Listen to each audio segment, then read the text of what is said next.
Bienvenidos a un nuevo capítulo de Granada Sostenible. Hoy nos encontramos en la Escuela de Caminos, en la zona céntrica de Granada, donde hemos querido investigar, rebuscar en el directorio de la Universidad de Granada las personas expertas en sistemas urbanos de drenaje sostenible. Más adelante veréis qué interesante es este tema. Y rebuscando e investigando hemos encontrado a Mabel Rodríguez Rojas, subdirectora de la escuela. Bienvenida a Granada Sostenible. Muchas gracias. Mabel, además eres profesora titular de la Universidad de Granada, aquí en la Escuela de Caminos, en el Departamento de Urbanística y Ordenación del Territorio. Urbanística y Ordenación del Territorio, casi nada, temas muy importantes de cara al diseño de una ciudad, ¿no? De cómo se diseña. Y también ha liderado investigaciones en esta temática, en torno a esta temática, ¿no? De los sistemas urbanos de drenaje sostenible. Antes de entrar de lleno en qué son los sistemas urbanos de drenaje sostenible, qué tipos hay, el trabajo que habéis realizado, cuéntame un poco sobre ti. ¿Eres de aquí de Granada? ¿Cuál es el vínculo que te une a la Universidad de Granada? ¿Cuál es tu carrera académica? ¿Cómo lo has desarrollado?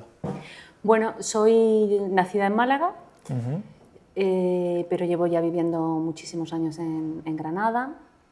Estudié aquí, en esta escuela, en la Escuela de Ingeniería de Caminos, cuando aún no teníamos edificio. Y bueno, pues hice después mi doctorado, conseguí una beca para hacer el doctorado y después pues ya conseguí una plaza de ayudante y así pues sucesivamente hasta la plaza de titular que ostento ahora mismo en la actualidad.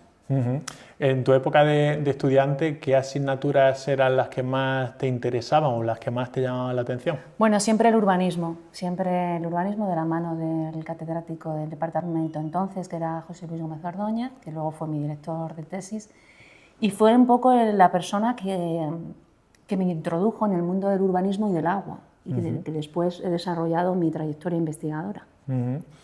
¿Supo explicarte esta temática del urbanismo y del agua con pasión y despertando esa motivación e interés tuya, siendo un buen facilitador de conocimiento, siendo un buen profesor? Sí.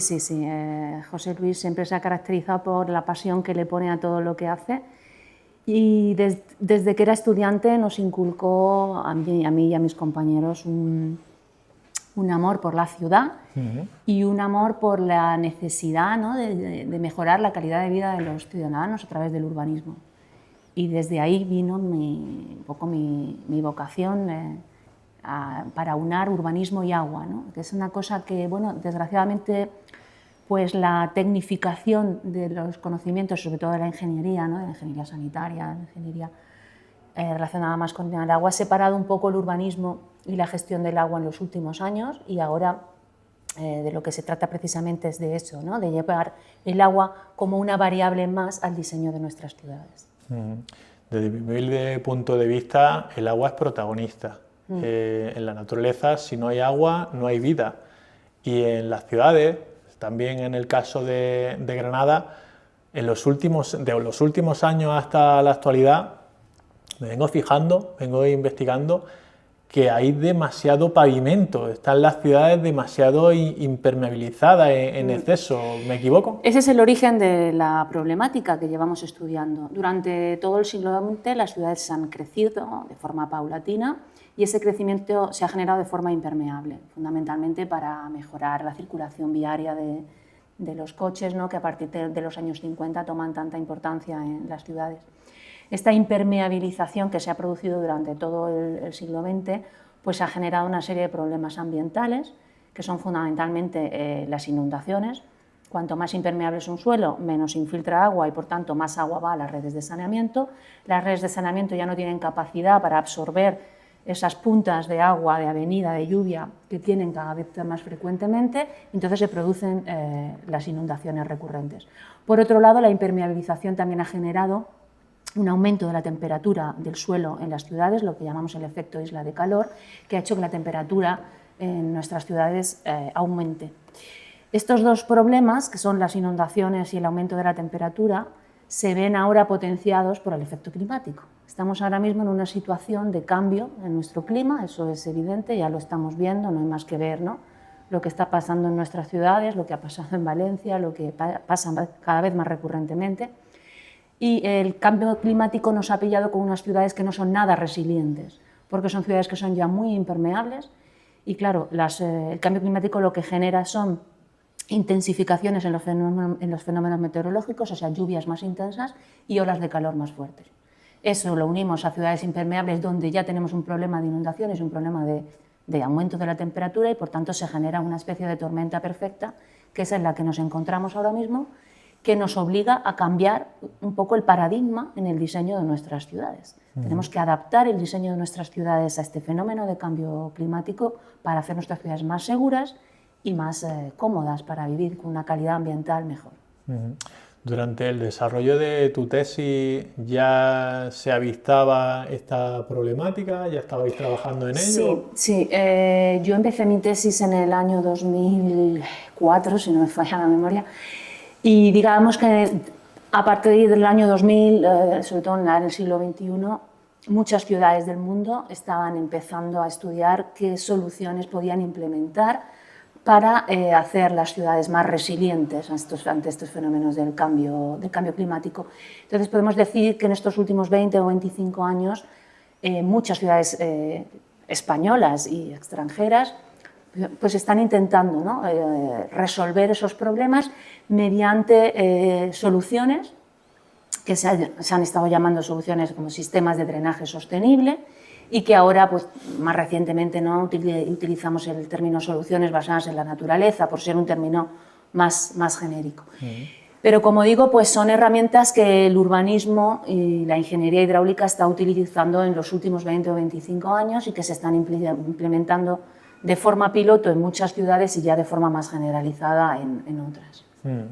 ¿Te parece bien que le expliquemos a nuestra audiencia, por si alguno no sabe lo que son los sistemas urbanos de drenaje sostenible, por qué surgen, ¿no? Surgen para dar respuesta a esta problemática. Surgen, ¿no?, para dar respuesta a la problemática. Como decía, el origen del problema es la impermeabilización de la ciudad. Entonces, estas soluciones básicamente lo que buscan es permeabilizar la ciudad de nuevo, intentar recuperar en cierta medida, en la medida de lo posible, porque evidentemente no podemos permeabilizar la ciudad como nos gustaría, pero sí en la medida de lo posible cuánto podemos permeabilizar la ciudad para que el agua vuelva a infiltrarse en el suelo. De esa forma estamos tirando un volumen importante del agua de drenaje a las redes de saneamiento. Al quitar ese volumen a la red de saneamiento, esas redes funcionan mejor y las posibilidades de inundación son mucho menores. Por otro lado, al permeabilizar los suelos y tener más superficie natural o vegetal, podemos también disminuir la temperatura de la ciudad, el efecto de isla de calor y también reducir la contaminación de las ciudades.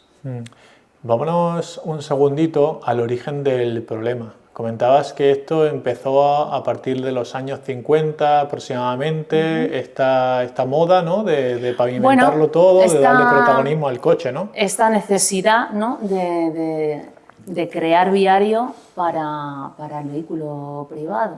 Sí. Las ciudades se diseñaban, en lugar de pensando en las personas y en los peatones, pensando en los vehículos, pensando en los coches, ¿no?, en la movilidad en coche. Fundamentalmente en la segunda mitad del siglo XX las ciudades se han pensado para el vehículo privado. A finales ya del siglo XX nos hemos encontrado, ya sobre todo en las ciudades más grandes, con situaciones ya muy de colapso en relación al vehículo privado y hemos empezado a poner soluciones más de transporte público, de movilidad peatonal, lo que ahora llamamos la ciudad de los 15 minutos. Es un concepto muy moderno que ciudades como París o como Londres están poniendo en marcha. No se trata nada más que de diseñar barrios que tengan equipamientos propios para que podamos ir caminando a los lugares a los que tenemos que ir habitualmente todos los días, el colegio, el trabajo, el centro de salud, y así no tengamos que utilizar el coche y reduzcamos la movilidad en nuestras ciudades, ¿no? Ciudades como París, que es un poco la pionera en esto de la ciudad de los 15 minutos, se está llevando a cabo un plan en los últimos años muy importante para crear estas unidades vecinales, lo que llaman la ciudad de los 15 minutos, y también para integrar los sistemas de drenaje sostenible o las soluciones basadas en la naturaleza como una forma de mejorar la calidad ambiental de la ciudad, de disminuir la posibilidad de las inundaciones y de disminuir la temperatura. a nivel internacional podemos decir que París es una de las ciudades pioneras que se está preocupando en resolver y de las que primeras se ha dado cuenta de que diseñar las ciudades para darle protagonismo a los coches es un error, ¿no? Sí, ya desde finales del siglo XX Francia ha sido uno de los países pioneros en recuperar un diseño urbano más para el ciudadano, más para el peatón y también un diseño urbano más para el agua en este sentido. También podemos decir que en Inglaterra es un país que también ha sido muy pionero en la integración de sistemas de drenaje sostenible. Australia también es otro país a través de lo que ellos llaman el diseño urbano sensible al agua.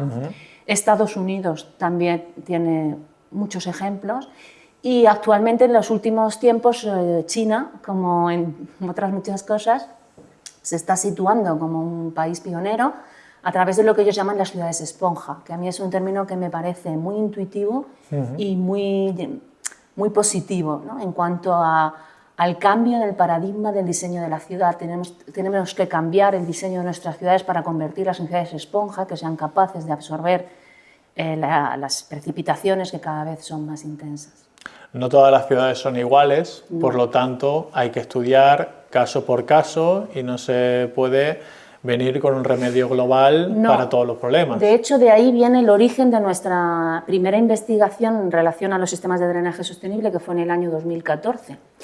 Ya teníamos mucha información en esa época de este tipo de soluciones, pero en países como Inglaterra o como Francia, ¿no? O incluso en ciudades españolas del norte de España, ¿no?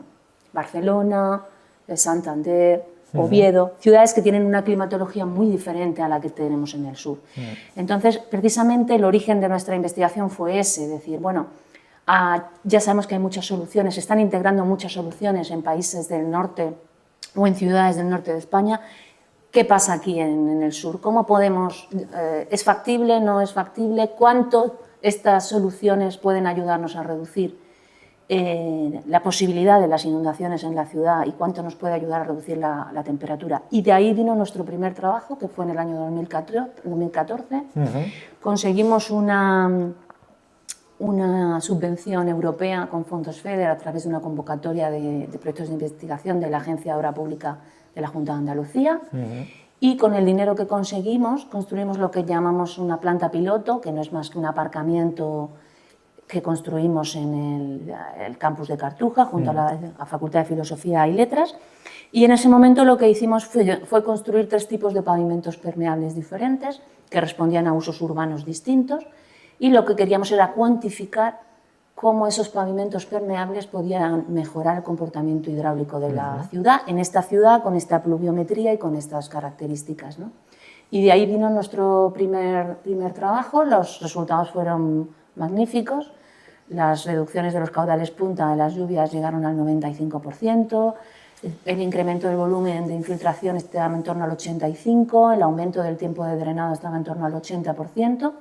Esta investigación la hicimos junto a Emasagra, que después hemos seguido trabajando con ellos y seguimos trabajando con ellos en este asunto. Y a raíz de este trabajo y de los positivos, ¿no?, efectos que vimos de este tipo de pavimentos, Emasagra, por ejemplo, los está integrando en otros proyectos que ha desarrollado después en la ciudad en diferentes lugares, ¿no? Desde mi punto de vista es fundamental que la investigación de calidad como la vuestra, que se desarrolla en las instituciones académicas como la Universidad de Granada, vaya de la mano y en colaboración directa con empresas municipales como Emasagra, en colaboración con las instituciones, para que no se queden en una biblioteca, ya sea presencial o digital, esos libros, esas publicaciones, sino que se puedan llevar a cabo proyectos pilotos in situ, como el que ponías como ejemplo, en el campus de Cartuja, y las personas que a nivel político y a nivel administrativo tienen que tomar las decisiones, vean que tiene todo el sentido del mundo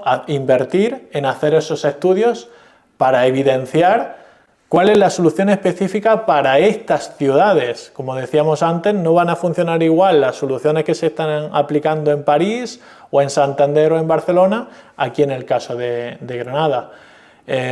¿por qué precisamente en el campus de Cartuja y por qué planteasteis ese tipo de soluciones? En la documentación que he ido investigando, comparasteis 3 tipos de pavimentos diferentes, ¿no? 3 tipos y lo estudiaste.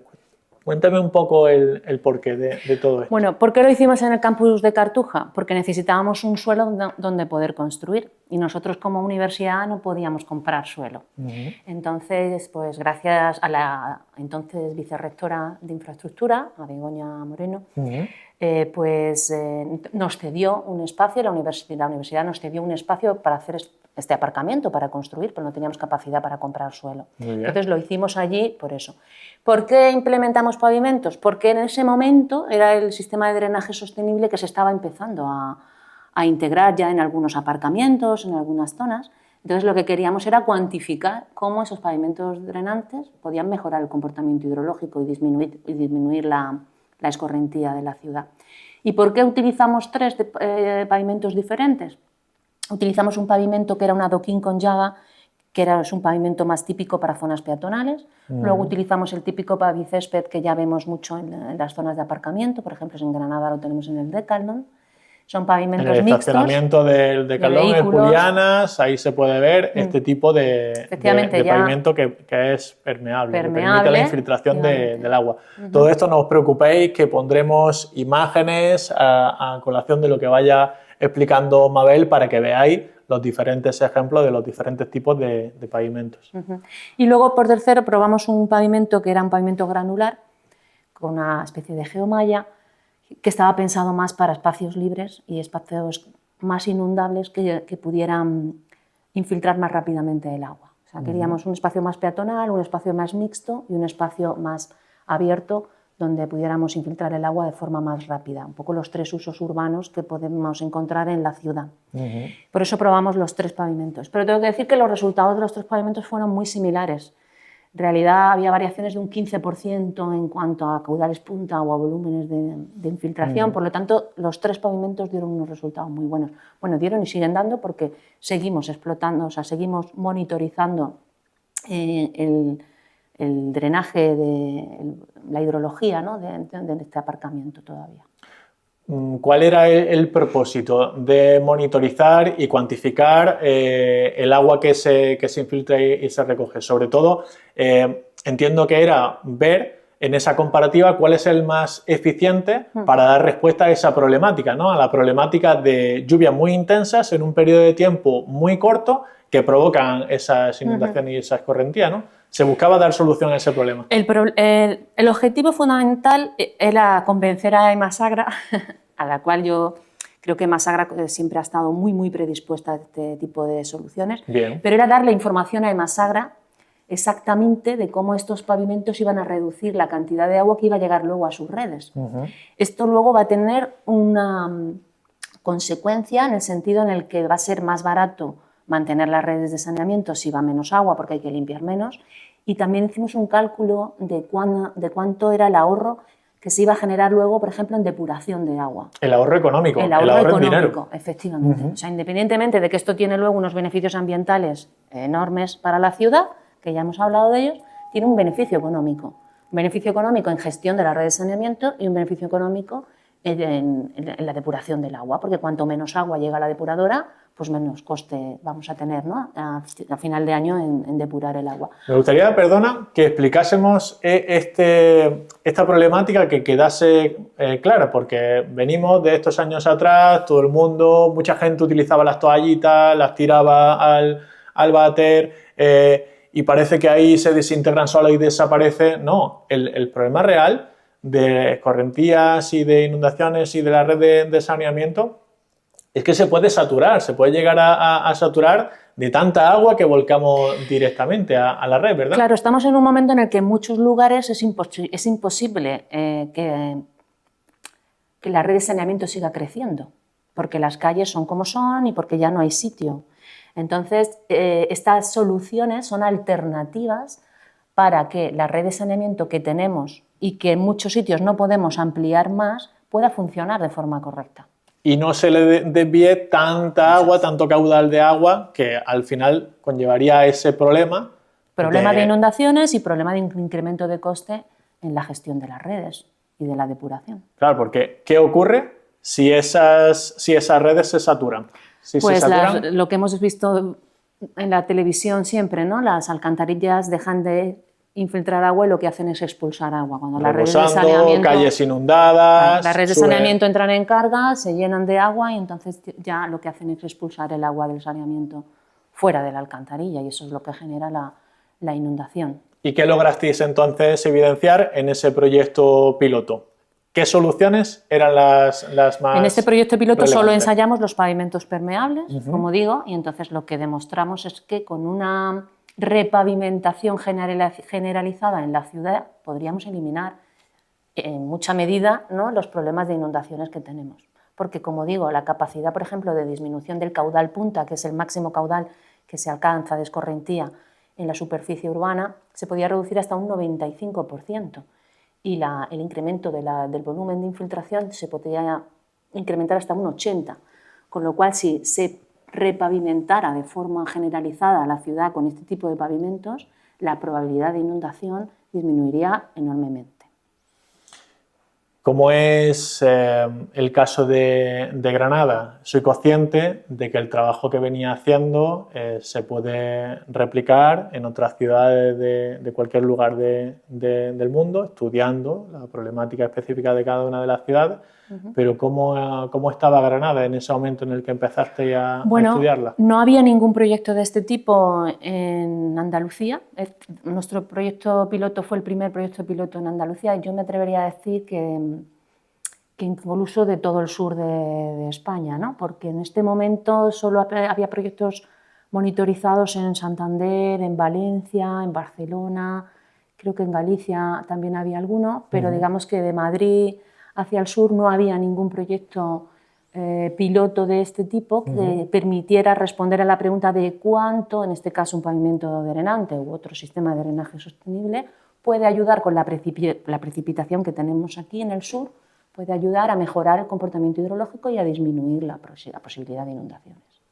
¿Por qué decidiste coger las riendas de esta problemática y trabajar para liderar un proyecto de investigación, conseguir la colaboración de Masagra y todo el trabajo que conlleva? Bueno, porque, como decía al principio, yo creo que el urbanismo y la gestión del agua en la segunda mitad del siglo XX se han separado mucho. Hemos generado ya ciudades en las que el agua directamente, hemos diseñado las ciudades para que el agua vaya directamente a las alcantarillas y creo que teníamos que recuperar esa idea de que el agua es una variable más en el diseño urbano. Y entonces esto era digamos, como decimos en investigación, un hueco en la investigación que no se estaba tratando y me parecía muy importante ligar el urbanismo a la gestión del agua, más allá del cálculo de las redes de saneamiento y de las redes de abastecimiento, que ya estaba muy trabajado, ¿no? Entonces me parecía una necesidad el recuperar esta idea de que el agua es una variable más y que el agua, podemos convertir el agua de drenaje o el agua de lluvia de una amenaza a una oportunidad. Me parecía que eso para mí era, digamos, el punto de partida. El agua se ha considerado como una amenaza exclusivamente en la ciudad, como una posible inundación, y reconvertir eso a una oportunidad para crear más espacios verdes, más espacios permeables, para disminuir la temperatura, para crear mejor ambiente en la ciudad, mejor calidad ambiental, pues me parecía una oportunidad. Y por ahí vino un poco la necesidad de decir, vamos a emprender una línea de trabajo que compatibilice el urbanismo y el diseño de la ciudad con la gestión del agua. Me encanta porque pone en valor el agua como recurso reutilizable.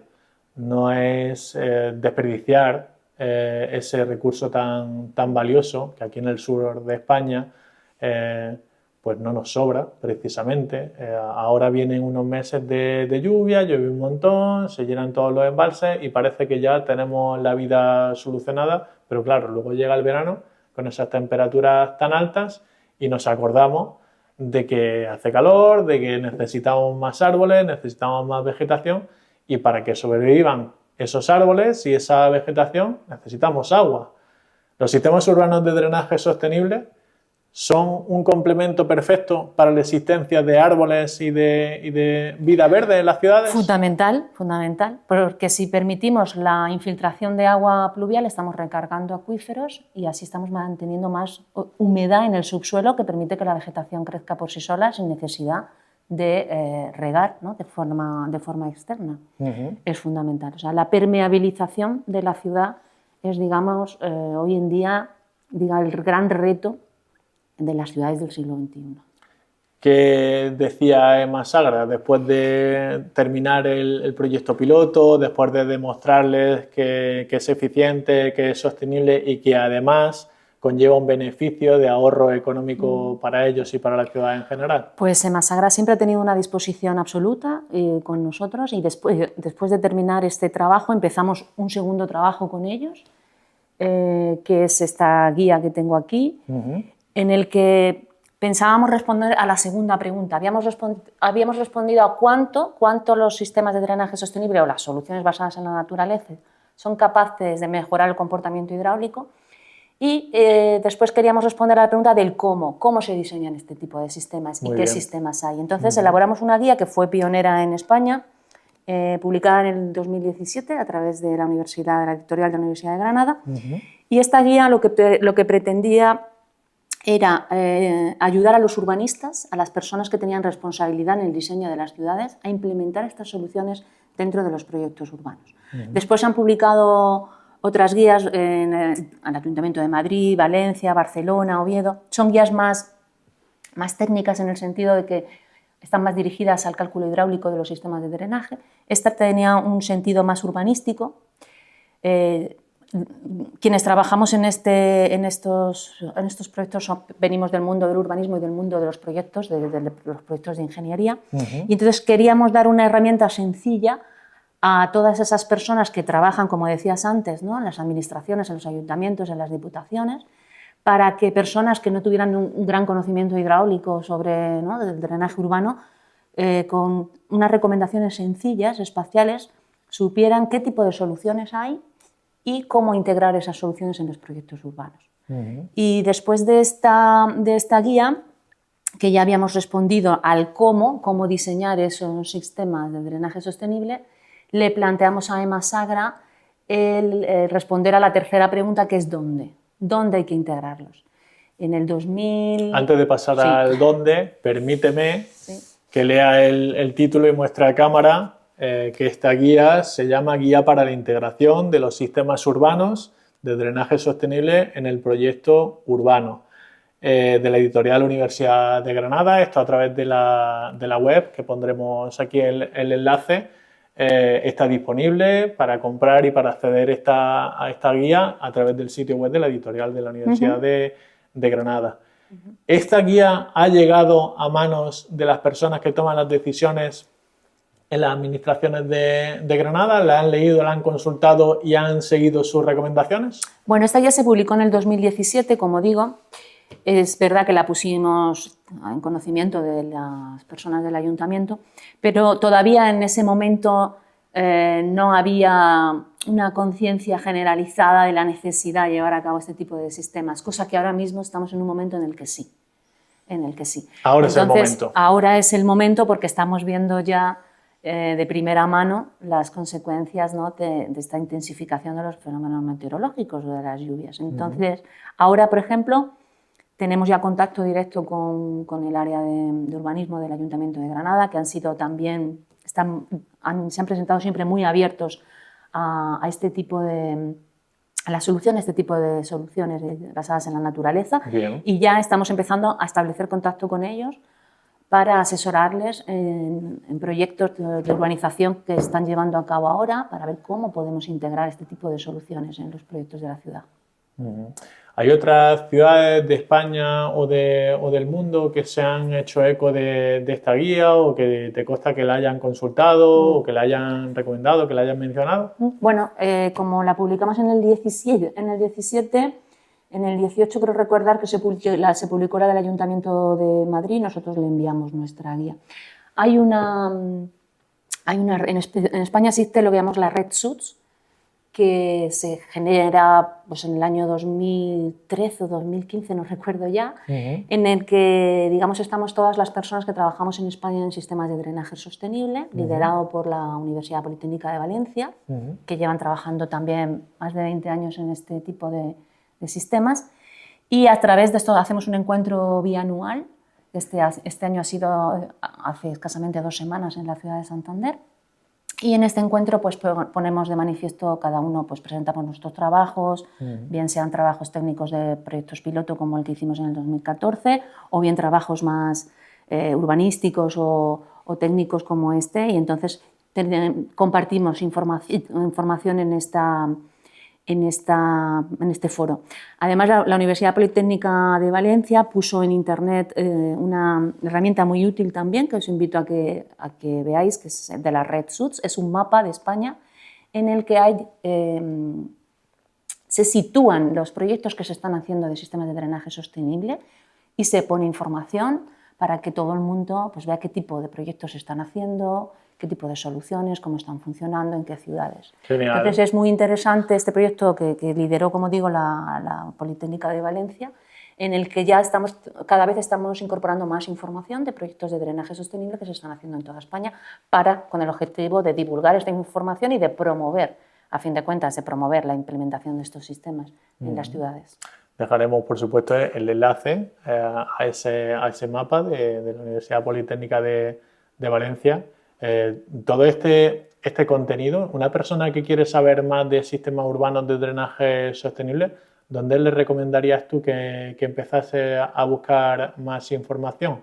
¿En la Universidad de Granada? Que por supuesto nosotros estamos recomendando la guía, recomendando enlaces a este mapa, pero una persona que quisiera saber un poquito más, me imagino pues a un estudiante de una carrera relacionada que dice, ostras, pues me parece que es una problemática interesante que a mí me gustaría trabajar para colaborar en resolverla.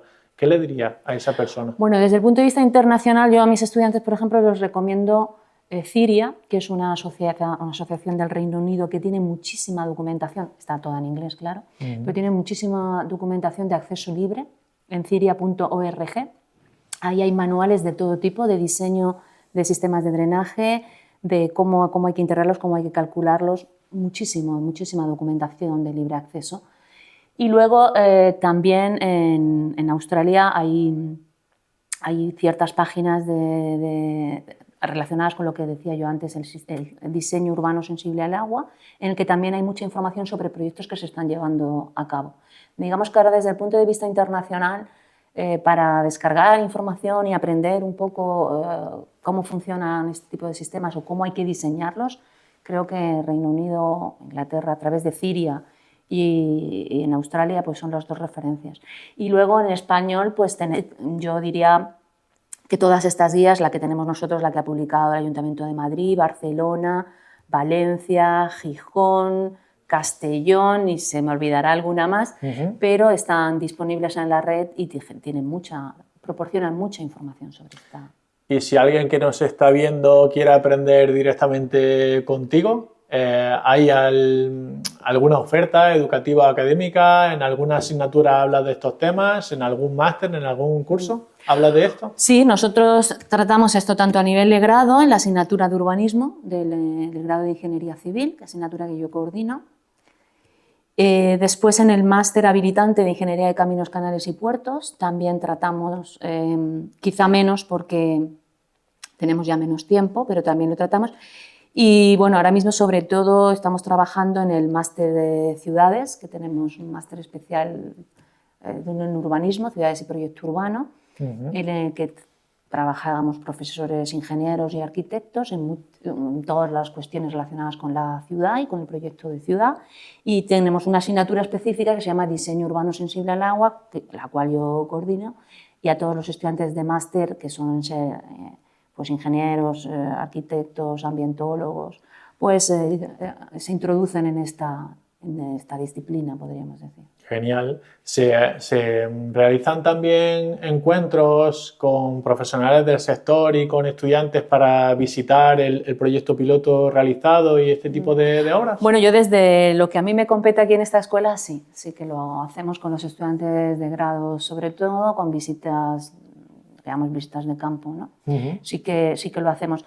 Lo que nos interesa mucho es que el estudiante, tanto el estudiante de ingeniería como el estudiante de arquitectura, que son las dos principales profesiones que tienen luego una responsabilidad en el diseño de la ciudad, que van a ser fundamentalmente los urbanistas, nos interesa mucho que cuando ejerzan su trabajo, ¿no? Bien sea en las empresas o en las administraciones, pues tengan en la cabeza esta problemática y esta necesidad, y que el agua es una variable más dentro del proyecto urbano. El agua no tiene que ir directamente a la alcantarilla y nos olvidamos de ella, ¿no? Sino que tenemos que aprender a gestionarla y a utilizarla como un potencial dentro de nuestras ciudades. Es fundamental y es clave. ¿Cuál es el feedback que recibes de los estudiantes o de los profesionales que no estaban tan empapados de estos temas? ¿Qué te cuentan? ¿Qué te preguntan?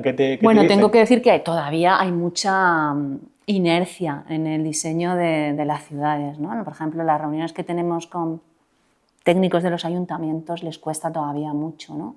Porque, claro, es un cambio en el paradigma del diseño de la ciudad. Venimos diseñando las ciudades para que el agua se vaya directamente a las redes de saneamiento. Y ahora queremos diseñar las ciudades para que el agua vaya a las zonas de infiltración.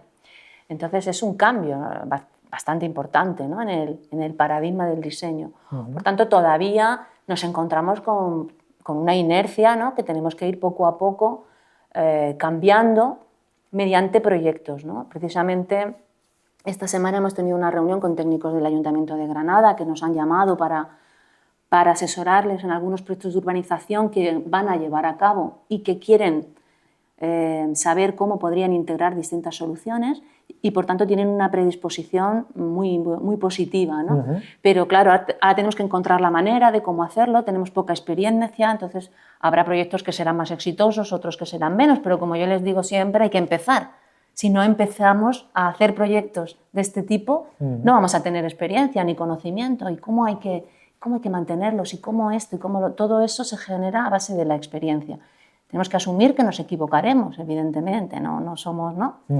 Pero para equivocarse hay que hacer, ¿no? Y para aprender hay que hacer. Entonces, ahora estamos en el momento ese de que yo creo que todo el mundo ya está convencido de que tenemos que ir a las soluciones basadas en la naturaleza, porque vivimos en unas ciudades... Todo el mundo no está convencido, si no, no estaríamos aquí haciendo el trabajo de divulgación y de concienciación que venimos haciendo. Yo creo que en el ámbito técnico sí que es verdad que la mayoría de los técnicos estamos ya de acuerdo en que tenemos que cambiar.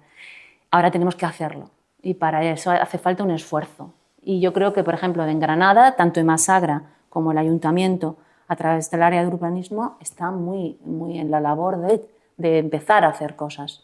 Como digo, nos equivocaremos, tendremos que equivocarnos porque tendremos que aprender, pero tenemos que empezar. Lo habíamos dejado en el momento temporal de la publicación de esta guía. Del 2017. ¿Y qué ocurre después? Porque me parece fundamental lo que vino a colación de la publicación de esta guía, que es un plan para identificar cómo está Granada, zonificar las diferentes áreas de la ciudad y, bueno, cuéntalo tú. Bueno, como digo, en el 2014, con el proyecto del 2014 de los pavimentos, respondimos a la pregunta del cuánto mejoran los sistemas de drenaje sostenible y el drenaje en la ciudad. Después, con la guía, respondimos al cómo se diseñan esos sistemas y cómo los podemos llevar a integrar dentro de los proyectos de urbanización, y entonces luego quisimos responder a la pregunta del dónde lo vamos a integrar. Esto fue una idea que yo ya tenía en la cabeza más o menos desde el 2018-2019, llegó la pandemia, entonces todo se paró un poquito, y después de la pandemia, de la mano de Emasagra de nuevo, pues le planteamos la idea de hacer un plan para la ciudad, para identificar las zonas donde era más conveniente integrar este tipo de soluciones, bien sea por la vulnerabilidad que tenían esas zonas ante la inundación o a la inundación. Cuando hablamos de inundación, no hablamos de inundación de ríos, hablamos de la acumulación de agua de escorrentía en la ciudad, ¿no? Agua de lluvia, que se acumula en un punto concreto, ¿no? Eso es. Entonces queríamos saber cuáles eran aquellos lugares cuáles eran los lugares más vulnerables y luego cuáles eran aquellos lugares más apropiados, donde podríamos integrar con más facilidad los sistemas de drenaje sostenible. Para implementar las soluciones, ¿no? Eso es. Entonces, le planteamos a Emasagra hacer este plan. Claro, era una escala muy grande, no había ningún trabajo que en España... Previamente no había nada. No había ningún trabajo que se haya... De hecho, todavía no hay ningún trabajo que se haya hecho a esa escala, a una escala de ciudad. Entonces, pensamos cómo hacer ese trabajo a esa escala tan grande, entonces decidimos utilizar los sistemas de información geográfica. En urbanismo utilizamos los sistemas de información geográfica de forma muy habitual. Y entonces, pues, de la mano de una spin-off que tenemos en la universidad, que surgió del departamento de urbanística, que se llama GIS4Tech, que son especialistas en sistemas de información geográfica, pues de la mano de ellos, de la mano de Emasagra y nosotros, pues en los últimos 3 años hemos desarrollado este plan que acabamos de terminar hace escasamente unos meses, todavía no lo tenemos publicado, en el cual, pues mediante sistemas de información geográfica, como digo, detectamos aquellos lugares donde es mejor integrar sistemas de drenaje sostenible. Por darte un dato, de todo el análisis espacial que hemos hecho, identificamos que un 30% de la ciudad es susceptible de ser intervenida con sistemas de drenaje sostenible. Esto es una herramienta muy potente porque la hemos puesto a disposición del Ayuntamiento de Granada. Como digo, todavía no existe ningún trabajo de este tipo en España. Me consta porque este trabajo lo presenté hace escasamente dos semanas en la Red Sud de Santander, ¿no? En el encuentro de Santander. Y me dijeron, por ejemplo, que ciudades como Valencia y Barcelona están pensando en cómo implementar este tipo de trabajo para tener un plan general, una cartografía, a fin de cuentas, cartografía cualitativa, porque no cuantitativa. Exacto. No podemos hacer un modelo hidrológico de toda la ciudad. Es una cartografía cualitativa en la que sabemos cada sitio cuál es su vulnerabilidad y cuál es su potencial para intervenir con sistemas de drenaje sostenible. Lo hemos puesto, como digo, en manos del ayuntamiento, del área de urbanismo, y creemos que con esta herramienta pues, podremos desarrollar muchos proyectos de urbanización en los cuales las soluciones basadas en la naturaleza sean protagonistas. A mí me gusta mucho la herramienta, los sistemas de información geográfica, por el trabajo que vine haciendo con los amigos de Geovoluntarios, que les mando un saludo desde aquí, todos ellos expertos en este tipo de herramientas de los SIG. ¿Y cómo lo habéis aplicado en el caso de Granada? ¿Cómo habéis conseguido identificar y zonificar las zonas vulnerables? Pues ha sido... Comentabas que estos estudiantes de la Universidad de Granada se han especializado en el uso de este tipo de herramientas, han constituido esta spin-off y os están ayudando. ¿Es suficiente? ¿Os quedáis cortos? ¿Necesitáis más ayuda? ¿Cómo lo estáis haciendo? Hemos desarrollado una metodología nueva en la que definíamos 3 criterios, que era el criterio de oportunidad, es decir, la oportunidad que tenemos en un espacio de intervenir con SUD, el criterio de viabilidad, o sea, si es viable o no, y el criterio de prioridad, cuánto de vulnerable es un sitio para que sea más prioritario o no intervenir. Entonces, esta metodología la hemos desarrollado prácticamente desde cero, pero es verdad que nos hemos basado, por ejemplo, en un estudio de unos investigadores brasileños en los que hacían un análisis cualitativo de la vulnerabilidad ante la acumulación de aguas de escorrentía. ¿Cuáles son los parámetros que indican que esa zona es vulnerable? Fundamentalmente la precipitación, sobre todo el coeficiente de escorrentía del suelo, o sea, cuanto más impermeable, más posibilidades hay de que haya una acumulación de agua de escorrentía. Y luego el último es la diferencia de cota entre un punto y los aledaños, o sea, la pendiente, podemos decir. Si tenemos zonas de muy baja pendiente, es muy probable que el agua se acumule. Si tenemos zonas de alta pendiente, es mucho menos probable que el agua se acumule. Entonces, impermeabilización, pendiente del suelo y precipitación. Utilizando esas variables, pues hemos hecho un análisis cualitativo de priorización de espacios o de vulnerabilidad de espacios ante la acumulación de aguas de escorrentía. Eso lo hemos mezclado con la oportunidad que existe en un lugar para ser intervenido. No es lo mismo un lugar que no esté urbanizado a uno que sí lo esté. No es lo mismo un espacio abierto, una plaza pública, que una zona privada. No es lo mismo un espacio verde que un aparcamiento. Entonces, la oportunidad es mayor diferente. Si hay menos edificios, si hay más Primero, si es un espacio, ¿no? público, porque si es un espacio privativo es mucho más difícil intervenir. Por ejemplo, hemos hecho un análisis muy laborioso de todas las cubiertas que hay en la ciudad. Sabemos que las cubiertas verdes se pueden implementar dependiendo de la inclinación del tejado. Entonces, hemos hecho un análisis de cuáles son las cubiertas verdes en las que se podrían, cuáles son las cubiertas en las que se podrían implementar cubiertas verdes, ¿no? También en función de la carga que soporte. Bueno, eso ya sería un estudio específico que habría que hacer en cada edificio desde el punto de vista estructural. Eso no lo hemos podido tener en cuenta en relación con los sistemas con el análisis que hemos hecho de sistemas de información geográfica. Vale. Con el análisis de los GIS lo que hemos dicho es todas estas cubiertas por su pendiente son susceptibles de ser convertidas en cubiertas verdes, y entonces ahora tendríamos que hacer un estudio pormenorizado para saber si en ese edificio se podría, desde el punto de vista estructural o no, introducir una cubierta verde. Esto es un trabajo que creemos muy importante porque las cubiertas verdes son actualmente una de las soluciones que más beneficios tiene en la ciudad, tanto para disminuir la inundabilidad como para disminuir la contaminación, porque la cubierta verde tiene una capacidad, lo que llamamos la captación del CO2 y de disminución de la temperatura. Entonces, es una solución que debería ya ser, como en algunos países del norte de Europa, obligatoria para instalar, ¿no?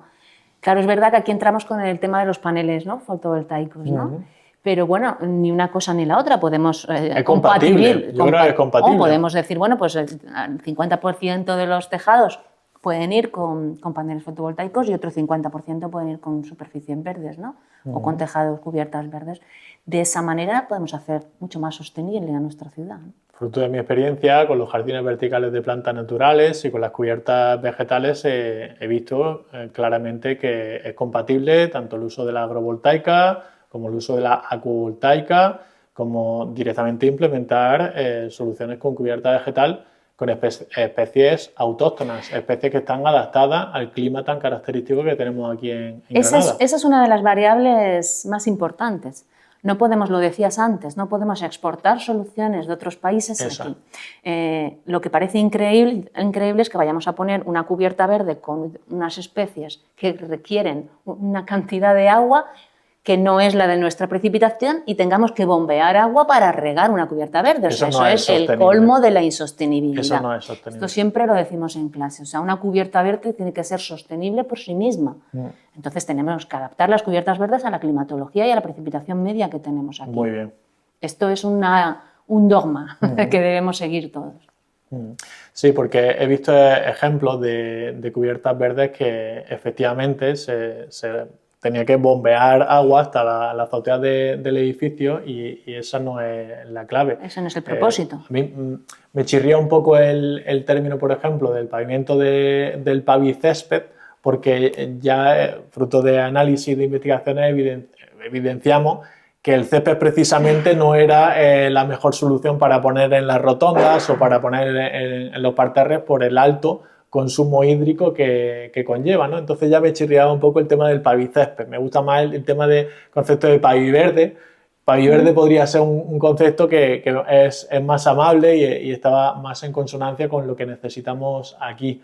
También he contactado a través de la anterior entrevista que hicimos con Domingo, con Leonardo Nanía, y me ha explicado que en Escúzar, creo que es, no lo he visitado todavía, contactaremos con él para ir a visitarlo, un laboratorio en el que están estudiando diferentes tipos de cubiertas vegetales para ver qué tipo de cubierta es la que mejor se adapta a la climatología de aquí de Granada y qué especies sí y qué especies no. Fundamental, es su investigación, la investigación de Leonardo en este aspecto es fundamental para esta ciudad, porque nos va a permitir cuantificar, igual que ya hemos cuantificado cómo es la mejora hidrológica de los pavimentos permeables, Leonardo está cuantificando cómo es la mejora de las cubiertas verdes. Me parece absolutamente fundamental. Luego, en edificación, en la escuela de edificación, hay también algunos investigadores que están cuantificando la reducción de la temperatura, que también es un dato importantísimo, ¿no? Entonces, yo creo que ahí cada uno estamos aportando, ¿no? Estamos aportando datos, ¿no? Porque al fin de cuentas, para convencer a las personas que toman las decisiones hay que darles datos, ¿no? Cuantificar cómo es esto, el ahorro que esto puede generar, los beneficios ambientales, los beneficios sociales, los beneficios económicos. No solo tenemos que mirar los económicos, ¿no? Los beneficios ambientales de estas soluciones son enormes, ¿no? Cada vez hay más estudios que hablan, por ejemplo, de los beneficios que hay para la salud si tienes espacios verdes cerca, por ejemplo, ¿no? Hay muchísimos estudios ya que hablan sobre esto. Luego, por ejemplo, Greenpeace habla de la regla del 3-30-300. No sé si has oído hablar. Sí, esto viene de un profesor, no sé si era de una universidad de Dinamarca o de Estocolmo, donde era. Por LinkedIn lo sigo a este profesor que fue el precursor, también lo comentamos con Domingo, de esta regla del 3-30-300. Y es algo de sentido común, por lo menos para los que estamos dentro de este sector y nos gusta vivir en cercanía y en contacto directo con la naturaleza, porque efectivamente los beneficios para la salud, cuando vives, como es en mi caso, cerca del campo, pues yo lo noto mucho. Cada vez que voy a una gran ciudad saturada de tráfico y de contaminación y de ruido, no aguanto mucho tiempo en esa gran ciudad, Madrid, Barcelona o incluso el centro de Granada. Claro, lo que pasa que, como decían algunos urbanistas de principios del siglo XX, tenemos que traer el campo a la ciudad, porque si no, estamos obligando a que mucha gente se vaya a vivir a la periferia buscando esa calidad ambiental y eso genera ¿qué? Pues un proceso de insostenibilidad, porque si nos vamos a vivir a las periferias, estamos generando mucha más movilidad y, por tanto, más contaminación. Por tanto, tenemos que traer el campo a la ciudad, en realidad, para crear espacios verdes que nos permitan tener una buena calidad de vida dentro de las ciudades. Claro, Mabel, pero ¿cómo lo hacemos con el problema de acceso a la vivienda y de una vivienda digna que también tenemos ahora en las ciudades? Granada tiene su situación característica, con un casco histórico muy turístico, todos los barrios están muy saturados de un aumento evidente de la población y los precios de los alquileres están subiendo, los precios de venta y compra también. Si ahora decimos, bueno, pues en este solar, en vez de poner una urbanización con edificios de viviendas asequibles, vamos a poner un parque. Bueno, es que estamos resolviendo un problema, pero no estamos resolviendo el otro. ¿Cómo lo hacemos? No es incompatible, no es incompatible. Lo que está claro es que tenemos que ir a un modelo de ciudad compacta, de ciudad densificada. Tenemos que huir de la ciudad dispersa, porque la ciudad dispersa ocupa mucho espacio y genera mucha insostenibilidad, tanto en el consumo del agua como en la movilidad que genera. Si tenemos una ciudad más densa, tendremos más espacios libres. Entonces, en mi opinión, esto pasa primero por construir más vivienda protegida, evidentemente, y segundo porque en las normativas urbanísticas aumentemos los ratios de las superficies verdes e incluso incorporemos, como yo decía en un artículo que publiqué el año pasado en relación a cómo incorporar esto en la normativa urbanística, igual que la normativa urbanística te dice que el 10% del espacio construido tiene que ser superficie verde, ¿por qué no obligamos también a que haya un porcentaje de espacio permeable dentro de las ciudades? Con lo cual mejoraríamos la situación. Y luego, por supuesto, la vivienda protegida y vivienda, o sea, ciudad compacta, ciudad densa. Porque la ciudad dispersa lo que hace es que no permite que haya espacios. Sin embargo, si construimos un poco más en altura, no tenemos que ir a edificios muy altos, carísimos, pero si construimos una ciudad más compacta, donde tengamos equipamientos de todo tipo, pues conseguiremos lo que hablábamos antes de la ciudad de los 15 minutos, ¿no? Yo creo que no es incompatible. Lo que es verdad que tenemos que ir a modelos de ciudad compacta. El modelo tradicional de la ciudad europea es un modelo de ciudad compacta. El modelo de ciudad dispersa es un modelo más de la ciudad anglosajona que hemos importado con poca, ¿no? Con poco éxito, diría yo, ¿no? Las típicas ciudades de Estados Unidos, de viviendas unifamiliares de pequeña altura, con muchísima extensión de terreno, eso es más insostenible que una ciudad. Absolutamente insostenible. Primero porque genera unos flujos de movilidad brutales. No hay que más que ver las autopistas norteamericanas. Sí, utilizan el coche para todo. Cuanto más carriles pones, más carriles necesitas. Esto es lo que llamamos la demanda inducida. Entonces, es absolutamente insostenible porque genera una movilidad, absolutamente insostenible porque genera un consumo del suelo enorme y luego el consumo de agua, por ejemplo, es muchísimo mayor. Es muchísimo mayor en un adosado o una ciudad, de la ciudad dispersa, que en un edificio. Entonces, desde el punto de vista del consumo de los recursos es absolutamente insostenible y desde el punto de vista de la movilidad también lo es, porque tienes que coger el coche absolutamente para todo. Claro, pero a mí personalmente no me gusta vivir apiñado y hacinado como en esas celdas que yo veo, esos grandes edificios donde veo que cada vez las viviendas son más pequeñitas y todo el mundo vive pegado pared con pared. Bueno, es que una cosa no quita la otra. Podemos hacer edificios que tengan viviendas con una superficie suficiente, que tengan terrazas. Esto con la pandemia se puso, por ejemplo, muy en discusión, ¿no? No teníamos terrazas, no pudimos salir de casa y no teníamos terrazas donde tomar un poco el sol o el aire, ¿no? Entonces se puso, desde el punto de vista de la arquitectura, se puso un poco en discusión, ¿no? El modelo de ciudad que estamos generando, en el que de pronto te encierran en casa y no tienes ni siquiera una posibilidad de que te dé un poco el sol, ¿no? Una cosa que para la salud es tan necesaria, ¿no?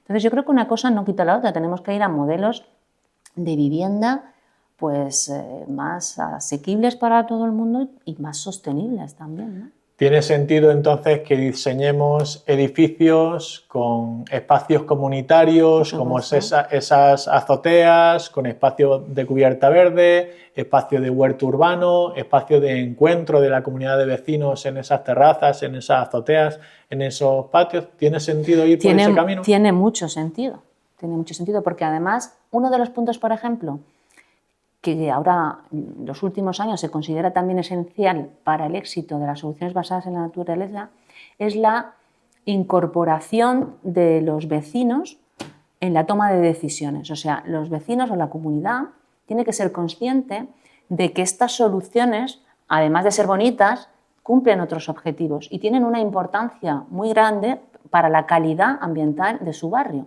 De esa manera los vecinos pueden cuidar, ¿no? y de alguna manera ayudar, ¿no? a la gestión de esos espacios. Colaborando, exactamente. Entonces, esto es uno de los puntos que en los últimos años se pone más sobre la mesa, la incorporación de las comunidades, de los barrios de vecinos, a la toma de decisiones en el sentido de cómo llevamos las soluciones basadas en la naturaleza a los barrios, para que los vecinos sean conscientes de la importancia que tienen y se involucren en la gestión de estas soluciones. Volviendo al plan en el que estuvisteis trabajando para identificar qué pasaba y cómo estaba Granada, ¿se puede consultar ya? ¿Está publicado en algún sitio? No, todavía no. Estamos ahora pues viendo si lo podemos publicar en la editorial de la Universidad de Granada o dónde. Estamos ahora mismo en el proceso de ver cómo lo vamos a divulgar. Todavía no, acabamos de terminar y todavía no tenemos. Pero vamos, yo creo que en breve pues tendremos ya una publicación que podamos daros. Sobre todo lo que tiene sentido y lo que nos gustaría ayudar desde Granada Sostenible es a qué personas le tiene que llegar esta información, las que toman las decisiones, cómo podemos colaborar, cómo podemos contribuir para que ese plan se vea con buenos ojos, se entienda, se interprete y se pueda desarrollar, se pueda llevar a cabo y se empiece por esa zona crítica, por esas zonas vulnerables que ya tenéis identificadas, ¿no? Bueno, yo creo que ahora mismo, más que empezar por las zonas más vulnerables, que quizás sea más difícil, debemos empezar por cuáles son los proyectos que vamos a hacer ahora, ¿no? Como decía antes, ¿no? ¿Qué proyectos se están haciendo y cómo podemos implementar estas soluciones?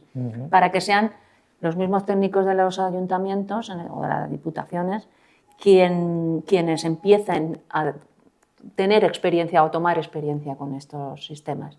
Y una vez que tengamos más o menos claro, ¿no? cómo hay que integrarlos, qué soluciones tienen, qué soluciones podemos poner, pues ya podemos ir a decir, bueno, ¿dónde están los problemas? Ya vendrá solo, yo creo que será un proceso natural, ¿no? Creo que primero tenemos que ensayar algunas cosas para que los técnicos se convenzan y después ya de forma natural iremos a intervenir en aquellos lugares donde estamos teniendo problemas.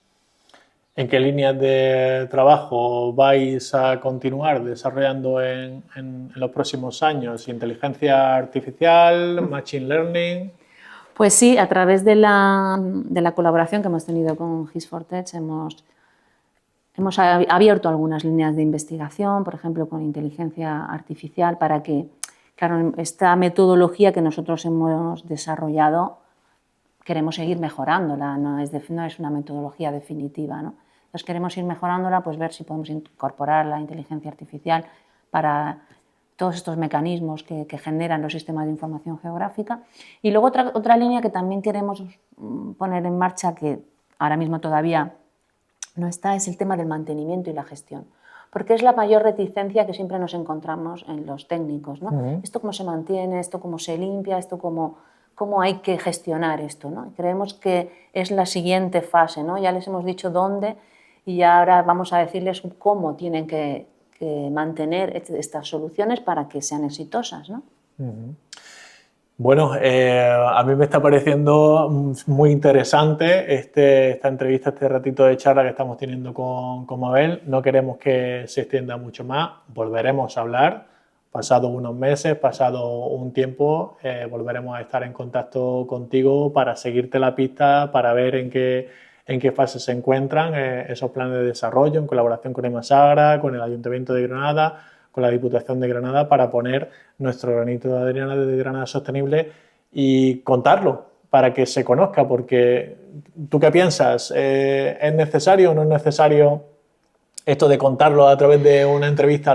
Fundamental, es fundamental, ¿no? Lo que llamamos en la universidad la transferencia de la investigación. Tú lo decías antes, muchos de nuestros trabajos se quedan en los cajones y no llegan a tener nunca una aplicación real. Yo creo que la divulgación es fundamental para que tanto los técnicos como el ciudadano de a pie empiece a conocer que tenemos, ¿no?, que ir cambiando determinadas cosas en nuestro quehacer profesional, ¿no?, para ir mejorándola y para ir resolviendo los problemas que tienen las ciudades, porque el ciudadano, a fin de cuentas, lo que quiere es que le resuelvas el problema que tiene, el problema que tiene en su barrio, el problema que tiene en su calle, y nosotros los técnicos estamos para responder a eso. Antes de terminar, Mabel, me gustaría hablar de dos casos concretos. Uno es el río Genil, a su paso por la ciudad de Granada, que está completamente pavimentado por alguna zona. Yo creo que hay también cierta intención, ¿no?, por buscar soluciones de renaturalización del río. Pero claro, aquí nos encontramos siempre con una reticencia muy importante, que es la seguridad. Si nosotros renaturalizamos el río, estamos aumentando la rugosidad del cauce, por tanto disminuimos el caudal, por tanto estamos aumentando la probabilidad de inundación. Entonces hay que buscar soluciones. Normalmente las soluciones se buscan ampliando las secciones del cauce, ¿no? Ampliamos la sección del cauce y así podemos revegetar y compensar el aumento de rugosidad, pero en el cauce de Granada no podemos aumentar la sección porque está, tú lo has dicho, absolutamente encajonado. Entonces, bueno, ahí tienen que ser los hidráulicos los que nos digan, los especialistas en hidráulica, los que nos digan cuánto podemos renaturalizar el río para no comprometer la seguridad. Creo que ahí es donde, en ese momento en el que estamos, porque podemos hacer una infografía, como hemos visto, ¿no?, algunas infografías muy bonitas, ¿no?, del cauce del Genil. Así me gustaría que estuviera el río, a mí también me gustaría, claro, pero claro, no podemos comprometer la seguridad, ¿no? Entonces yo creo que aquí, en este sentido, son los ingenieros ingenieras hidráulicos los que nos tienen que decir cómo podemos renaturalizar. Es cierto que el ayuntamiento también está apostando por eso, solicitó, creo recordar, una ayuda, los fondos EDUSI, me parece, para esto. Creo que no se la concedieron, pero también es una línea el ayuntamiento que tiene, ¿no?, sobre la mesa. Por lo tanto, yo creo que vamos en la dirección adecuada. No sé el tiempo que vamos a tardar, pero lo haremos. ¿Te parece bien que le preguntemos a Leonardo por este tema en su entrevista? Sí, pues Leonardo, por supuesto, es especialista en esto y os podrá contestar muchísimo mejor que yo. Hablaremos con Leonardo sobre este tema. Y para terminar, ¿qué tipos de sistemas de drenaje sostenible implementarías en el patio de un colegio que está teniendo problemas de muchos charcos, que no drenan bien los patios? Lo primero es quitar los asfaltos o los hormigones que tenemos en los patios de los colegios. Yo tengo un hijo que va a sexto de primaria y su patio es hormigón. ¿En qué colegio? En el Luis Rosales. Luis Rosales. Un colegio público que está justo enfrente de los comedores universitarios. Pues tiene un patio absolutamente hormigonado, en el que no hay prácticamente sombras, en el que estamos luchando por intentar poner unos toldos para que los niños en verano no pasen esas temperaturas. Pero, claro, los colegios pueden hacer lo que pueden hacer. Yo creo que esto tiene que venir de las consejerías de educación. En este último encuentro, por ejemplo, de la Red Sud que hemos tenido en Santander, precisamente he conocido a dos mujeres que venían de Sevilla, de la Consejería de Educación, y que estaban interesadas en ver cómo precisamente aplicar esto a los patios de los colegios. Sevilla pasa como en Granada, tienen un problema con la temperatura en verano brutal. Los niños en el mes de junio ya no pueden salir al patio en Granada. Mayo y junio son los meses más delicados. El año pasado recogí a mi hijo a las 3 de la tarde a 45 grados, en el mes de junio. Eso es insoportable. Entonces, hay iniciativas para, primero, quitemos ese pavimento, pongamos un pavimento blando o pavimentos permeables, espacios de juego que sean más naturales y mucha sombra. Tenemos que darnos cuenta de que la sombra, el árbol, revegetar, es fundamental, porque si no tenemos sombra, nuestros espacios urbanos van a ser insoportables. Bueno, no son insoportables en verano. Entonces, por ejemplo, desde Sevilla, a través de estas personas, me pareció muy interesante esta forma de decir, ¿no? Desde la Consejería de Educación, qué proyectos podemos llevar a cabo en los colegios para mejorar los patios, fundamental.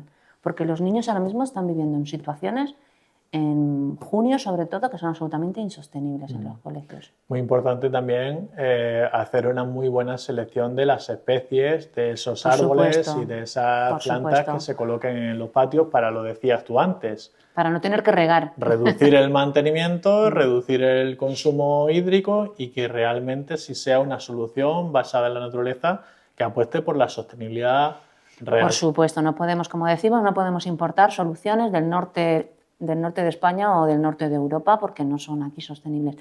Pero yo creo que aquí, por ejemplo, en esta escuela hay muchos ambientólogos que trabajan en este asunto y a mí me parece que son las personas que nos tienen que decir qué tipo de vegetación debemos integrar en nuestras cubiertas verdes, en nuestros patios, en nuestras plazas.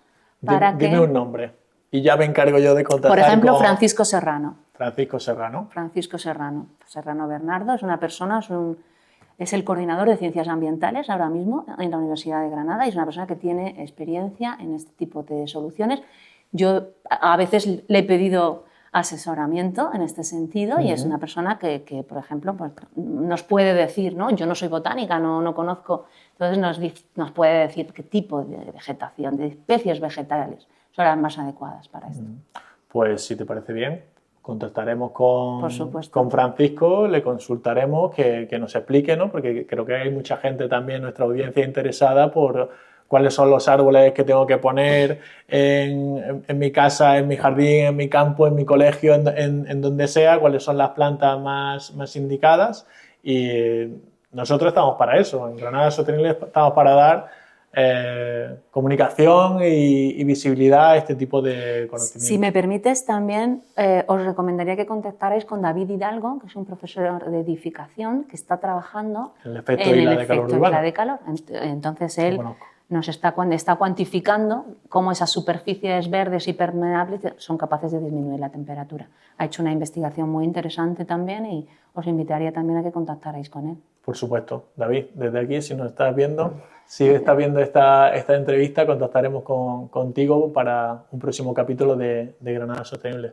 Mabel, por nuestra parte, muchísimas gracias por recibirnos, muchísimas gracias por formar parte de este capítulo de Granada Sostenible. Y aquí tienes nuestras cámaras para decir lo que te apetezca, si te gusta nuestro proyecto, si no te gusta, Si en Granada piensas que debería de invertirse más en estos temas, lo que quieras, ahí tienen las cámaras. Bueno, yo daros las gracias porque me parece que hacéis una labor imprescindible en esta ciudad para divulgar todos estos temas, y creo que el hecho de que todo esto llegue a la ciudadanía va a ser un elemento fundamental para que podamos cambiar las cosas, ¿no? No podemos cambiar las cosas desde los despachos, tenemos que llegar hasta la gente. Así que enhorabuena por vuestro trabajo, daros las gracias por darme la oportunidad de contaros estos 10 últimos años de trabajo que estamos desarrollando, y ojalá entre todos podamos colaborar para tener ciudades más seguras y más ambientalmente sostenibles. Trabajaremos para ello. Muchísimas gracias, Gracias Mabel. a vosotros. Y a vosotros y a vosotras. Os espero en el próximo capítulo de Granada Sostenible. Hasta pronto.